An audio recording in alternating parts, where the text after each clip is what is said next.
Bismillahirrahmanirrahim. Assalamualaikum warahmatullahi wabarakatuh.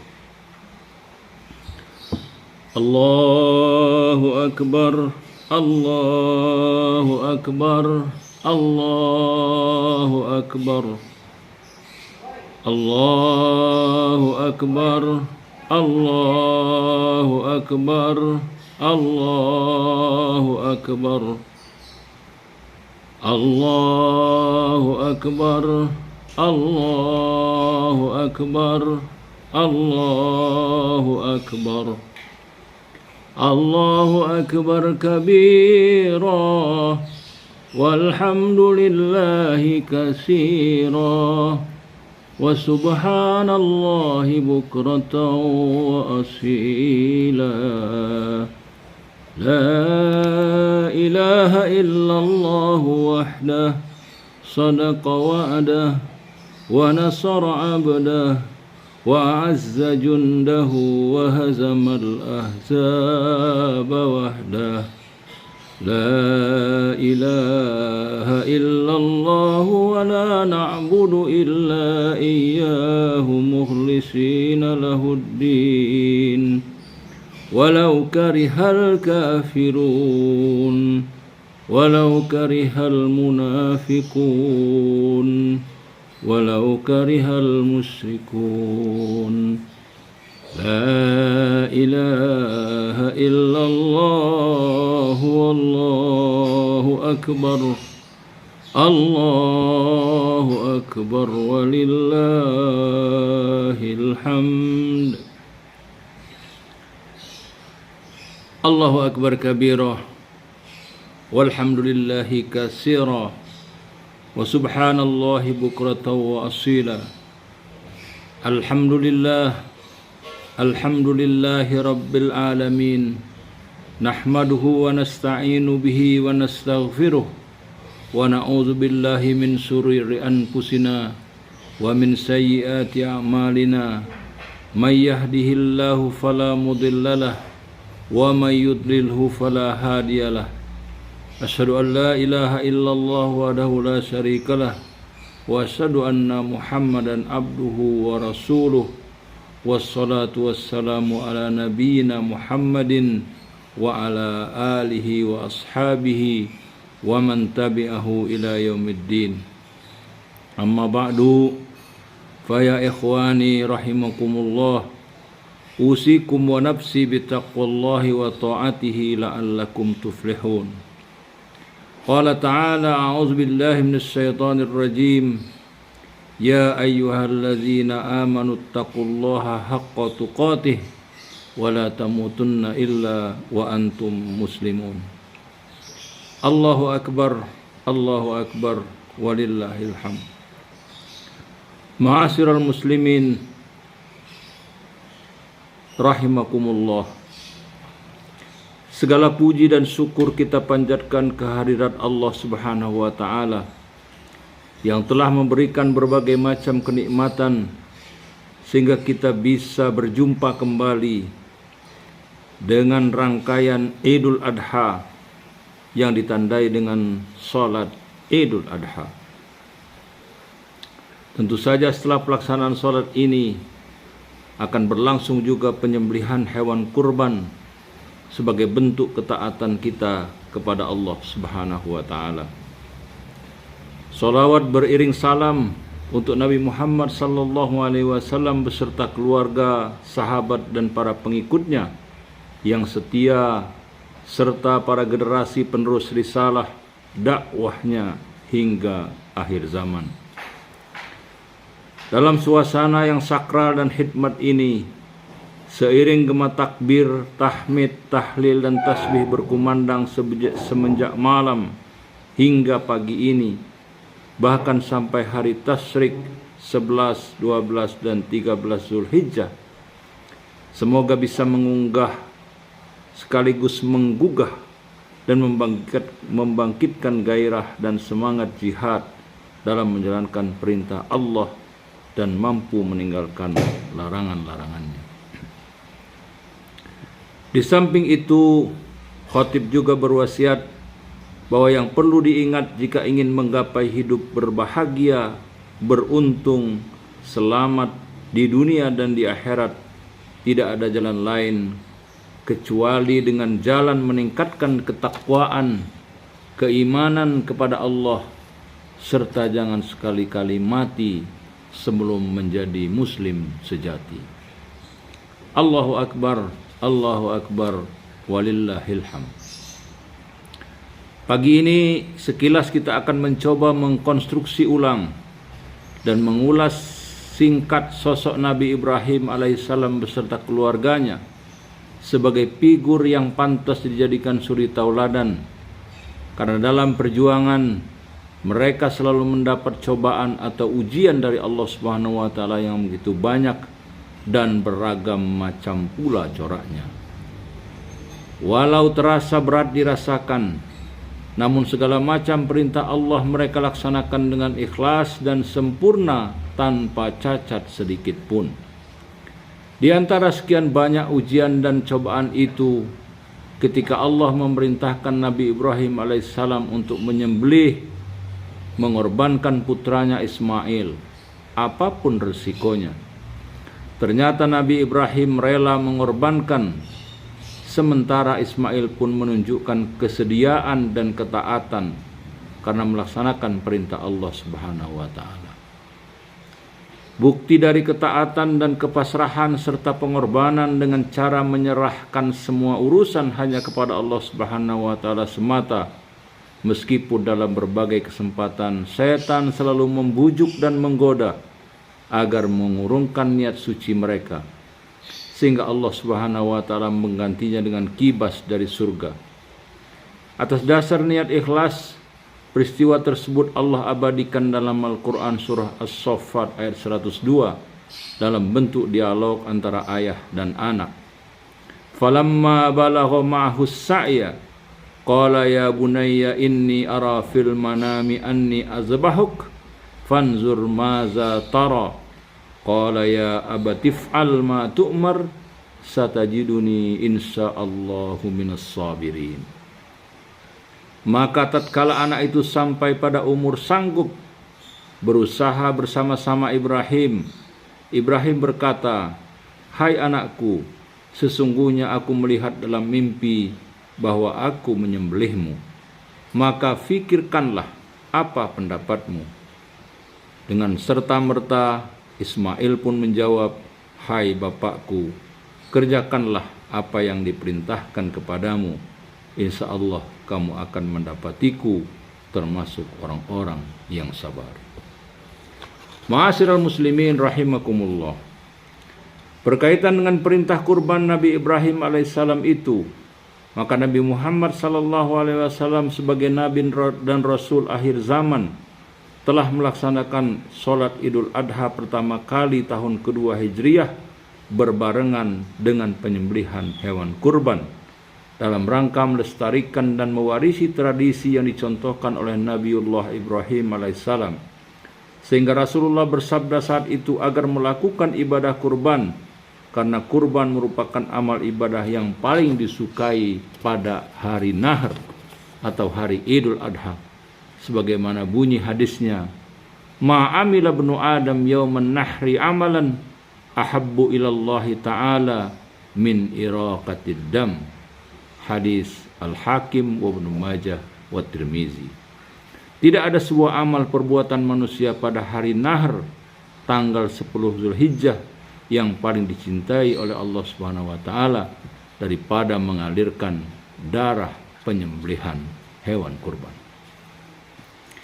Allahu Akbar, walillahil hamd. Oleh karena itu, salah satu amal utama dan sangat dicintai oleh Allah Subhanahu wa taala, sangatlah wajar dalam kesempatan Idul Adha tahun ini kita akan kupas sebagai inti khutbah, karena ibadah kurban mengandung berbagai keutamaan. Nabi telah menjanjikan keutamaan menyembelih hewan kurban dengan sebutan bikulli sa'ratin hasanah. Artinya dari setiap helai bulu binatang kurban yang disembelih akan mendapatkan pahala satu kebaikan. Bahkan dengan berkurban akan menutup seseorang dari jilatan api neraka. Sebagaimana pesan Nabi sallallahu alaihi wasallam, "Man dhaha thayyibatan biha nafsah muhtasiban ajroha 'ala Allah kanat lahu hijaban minan nar." Barang siapa yang menyembelih kurban dengan baik dan rela hatinya mengharapkan pahala dari Allah Subhanahu wa taala, maka kurbannya akan menjadi penutup baginya dari jilatan api neraka. Begitu penting pelaksanaan kurban. Nabi menganjurkan sekurang-kurangnya setiap rumah muslim ada satu orang yang melaksanakan kurban. Sebagaimana pesan beliau dalam sebuah hadis, "Ya ayyuhan nas, ala kulli ahli baitin fi kulli amin udhiyah." Hai sekalian manusia, upayakan bagi setiap rumah dalam setiap tahun ada yang berkorban. Hadis riwayat Ahmad, Ibnu Majah dan Tirmizi. Allahu akbar, walillahil hamd. Ma'asyiral muslimin rahimakumullah. Pesan-pesan terbesar dari peringatan pelaksanaan rangkaian Idul Kurban yang sedang kita rayakan ini tentu bukan hanya sekedar memperingati peristiwa sejarah kemanusiaan dari keluarga Nabi Ibrahim alaihissalam saja, namun lebih dari itu untuk membangkitkan semangat dan kesadaran dalam jiwa kita yang harus siap berkorban untuk kebahagiaan diri sendiri dan untuk orang lain. Kita harus siap menyongsong keberhasilan dan peningkatan hidup dengan perjuangan dan pengorbanan. Pelaksanaan ibadah kurban hari ini sekurang-kurangnya ada 4 pesan utama yang dapat kita petik dan sejauh mana kita mampu mengimplementasikannya dalam kesehari-harian sebagai inti sari khutbah pagi ini. Pertama, adanya nilai ketauhidan, di mana pesan utama ibadah kurban adalah nilai tauhid sebagai perwujudan sebuah perjuangan monotisme yang dilakukan oleh Nabi Ibrahim alaihissalam. Ternyata ibadah kurban mengandung unsur ketauhidan. Unsur ketauhidan dari aspek ibadah kurban yang dilakukan oleh Nabi Ibrahim alaihissalam dengan jalan mengorbankan Ismail telah mengajarkan kepada kita agar bertauhid yang benar. Nabi Ibrahim dan keluarganya mampu membebaskan dirinya dari penghambaan terhadap materi, dalam hal ini anak yang dicintainya, menuju penghambaan hanya kepada Allah semata. Melalui pesan ibadah kurban ini mereka mampu memperhatikan keimanan, ketundukan dan ketaatannya hanya kepada Allah pemilik alam semesta. Nabi Ibrahim telah berhasil melepaskan diri dari ketergantungan terhadap dunia, baik jasad, jiwa, hati maupun ruh. Karena ketergantungan terhadap dunia akan menjadi penghalang seseorang untuk melakukan pengorbanan, ketaatan maupun kepatuhan dalam menjalankan perintah Allah Subhanahu wa taala.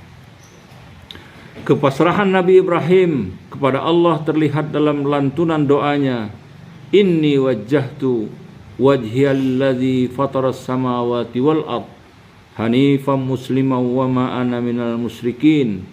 Inna salati wa nusuki wa mahyaya wa mamati lillahi rabbil alamin. La syarika lahu wa bidzalika umirtu wa ana minal muslimin." Kuhadapkan mukaku kepada yang menjadikan langit dan bumi. Aku cenderung berserah kepada Allah dan bukanlah aku dari golongan orang-orang yang menyekutukan Allah. Sesungguhnya salatku, ibadahku, hidupku dan matiku kuserahkan hanya kepada Allah, Tuhan seluruh sekalian alam.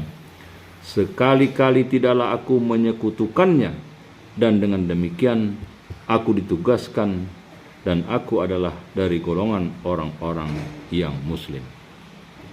Allahu akbar, walillahil hamd.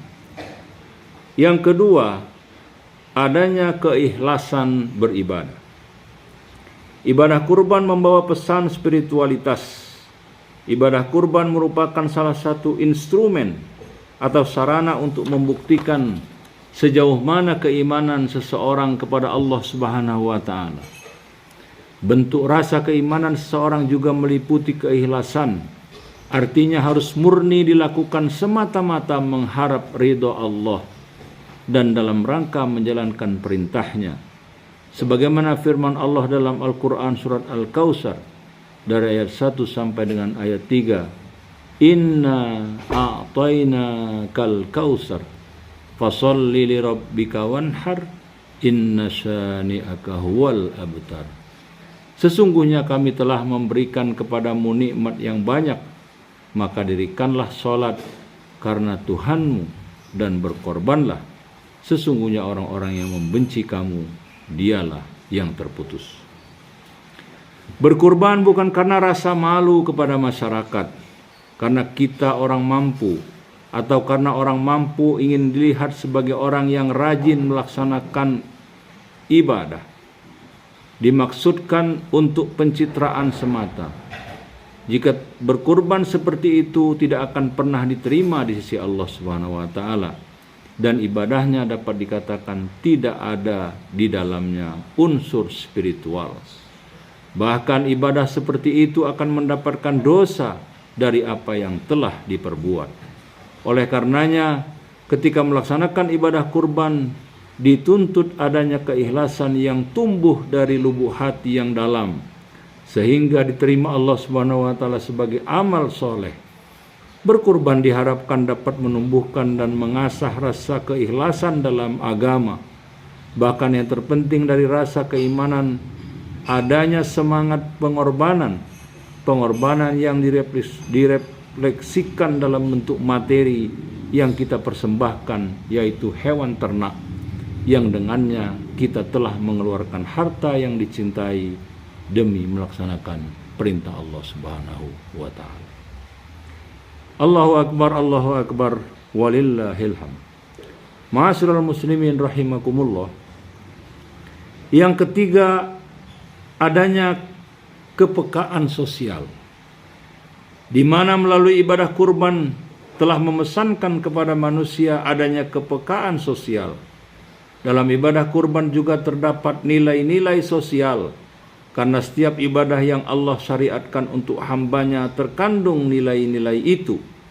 Karena Islam adalah agama yang tidak dapat dipisahkan dari kehidupan sosial, sehingga banyak kita temukan baik dalam Al-Quran maupun hadis yang terkandung di dalamnya nilai-nilai sosial dan kemanusiaan. Tentu dicontohkan seperti pelaksanaan ibadah kurban, di mana dagingnya akan dibagikan kepada fakir miskin, orang yang kurang mampu, termasuk juga tetangga. Menyantuni anak yatim, memberi makan fakir miskin, dan memberi manfaat bagi orang lain. Khairun nas anfa'uhum linnas. Sebaik-baik manusia adalah orang yang bermanfaat bagi manusia, karena manusia perlu memiliki kepekaan sosial. Keempat, berkorban demi ridho Tuhan. Ibadah kurban juga mengandung pesan moral yang ditunjukkan dengan simbol-simbol yang ada dalam ritual ibadah kurban. Sejarah mencatat pelaksanaan kurban Nabi Ibrahim alaihissalam merupakan pesan sejarah yang penuh dengan nilai pengorbanan. Coba bayangkan ketika Nabi Ibrahim diperintahkan Allah untuk mengorbankan anaknya Ismail, dibayang-bayangi hilangnya sebuah generasi yang tak lain adalah darah dagingnya sendiri. Orang bijak pernah mengatakan, anak jauh lebih baik dan berharga daripada harta benda. Lebih baik kehilangan harta dengan benda daripada kehilangan anak. Apabila jika anak itu merupakan anak yang dicintai dan selalu dinanti-nantikan kehadirannya untuk melanjutkan keturunan, sebagaimana halnya Ismail yang dipersiapkan sebagai putra mahkota untuk melanjutkan perjuangan Nabi Ibrahim alaihissalam, tentu kepasrahan dan kerelaan Nabi Ibrahim dalam mengorbankan anaknya yang dicintai secara otomatis menandakan kerelaan pula dalam mengorbankan segala hal yang dimilikinya semata-mata karena ingin memperoleh ridha Allah Subhanahu wa taala. Sangat tidak berlebihan bahwa sikap rela berkorban dalam pelaksanaan ritual ibadah kurban mengandung makna sangat penting, merupakan salah satu bentuk sikap moral yang apabila diaplikasikan oleh berbagai lapisan masyarakat dapat menjadi solusi bagi berbagai permasalahan kehidupan manusia dewasa ini. Adanya keinginan si kaya membantu berkorban dengan hartanya untuk si miskin tentu akan memberikan solusi bagi mengentaskan kemiskinan dan sekaligus pemisah jurang antara orang-orang yang mampu dengan yang kurang mampu, sehingga akan tumbuh sifat saling sayang menyayangi antar sesama hamba Allah Subhanahu wa taala. Bahkan disampaikan Rasulullah dalam satu hadis, apabila ada seseorang yang tidak peduli dengan saudaranya, ia termasuk orang yang tidak dalam keadaan baik. La yu'minu ahadukum hatta yuhibba li akhihi ma yuhibbu li nafsihi. Tidak beriman seseorang apabila ia tidak mencintai saudaranya sebagaimana dia mencintai dirinya sendiri. Demikianlah khutbah singkat ini, mudah-mudahan bermanfaat dan kita senantiasa dalam lindungan Allah Subhanahu wa taala. Aqulu qouli hadza wa astaghfirullahal azim li wa lakum wa li sa'iril muslimina wal muslimat wal mu'minina wal mu'minat fastaghfiruhu innahu huwal ghafurur rahim. Allahu akbar, Allahu akbar, Allahu akbar, Allahu akbar, Allahu akbar, Allahu akbar, Allahu akbar, Allahu akbar, Allahu akbar, Allahu akbar kabira walhamdulillahi katsira wa subhanallahi bukratan wa asila. Alhamdulillahi rabbil alamin hamdan katsiran tayyiban mubarakan fih hamdan yuafi ni'amahu wa yukafi'u mazidah. Ya Rabbana lakal hamdu kama yanbaghi li jalali wajhikal karim wa azimi sultanik. Subhanaka la nuhsi sana'an alaika anta kama asnaita ala nafsik walakal hamdu hatta tarda. Allahumma salli wa sallim ala sayyidina Muhammad wa ala alihi wa ashabihi ajma'in. Allahumma fir lil muslimina wal muslimat wal mu'minina wal mu'minat al ahya'i minhum wal amwat innaka sami'un qaribun mujibud da'wat. Allahumma ansurna fa innaka khairun nasirin waftah lana fa innaka khairul fatihin waghfir lana fa innaka khairul ghafirin warhamna fa innaka khairur rahimin warzuqna fa innaka khairur razikin wahdina wa najjina minal qaumiz zalimin wal kafirin. Rabbana la tuzigh qulubana ba'da idh hadaitana wa hab lana min ladunka rahmah innaka antal wahhab. Rabbana 'alaika tawakkalna wa 'alaika anabna wa ilaikal masir. Rabbana la taj'al fitnata lil ladzina kafaru waghfir lana rabbana innaka antal azizul hakim. Rabbana taqabbal minna innaka antas samiul alim. Rabbana waj'al muslimaini laka min zurriyyatina ummatan muslimatan lak wa arina manasikana wa tub alaina innaka antat tawwabur rahim. Rabbana atina fid dunya hasanah wa fil akhirati hasanah wa qina adzaban nar. Subhana rabbika rabbil izzati amma yasifun wa salamun alal mursalin walhamdulillahi rabbil alamin. Wassalamualaikum warahmatullahi wabarakatuh.